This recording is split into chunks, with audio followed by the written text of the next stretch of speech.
At the same time, nations in the Middle East aren't waiting around and are looking to increase their inventory of conventional military weapons, potentially creating an arms race. And that is being watched very closely by U.S. defense companies. Hadley Gamble has more from London. With just months to go before a final deal could be reached with Tehran over its nuclear program, U.S. officials now say they plan to bolster defenses for Sunni Arab allies in the Gulf, including a possible nuclear commitment. Saudi Arabia faces a range of threats from across the region. It has done for a long time.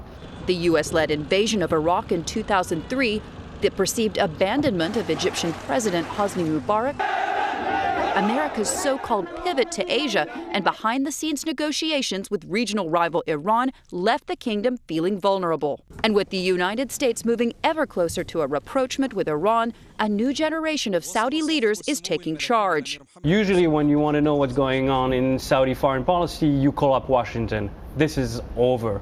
You have to call Riyadh because Riyadh is not going to go through Washington to do what they have to do. Saudi Arabia looks to project its influence further afield in Yemen and beyond. The kingdom is finally making use of a multi-billion-dollar weapons cache sourced mainly from American and British suppliers. And all those orders mean big business to some of America's top defense contractors. Last year, Saudi Arabia was the world's biggest buyer of high-tech weaponry, spending a record $6.4 billion and beating out India to become the United States' largest export market.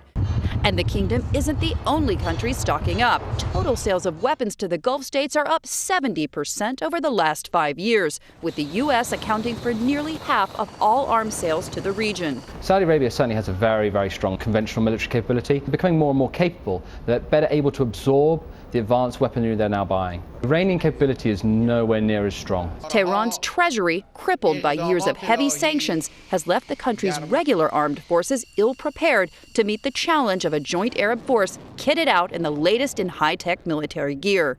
And that's good news for a White House that's clearly unwilling to let a regional rivalry derail a historic nuclear deal. For Nightly Business Report, Hadley Gamble, London.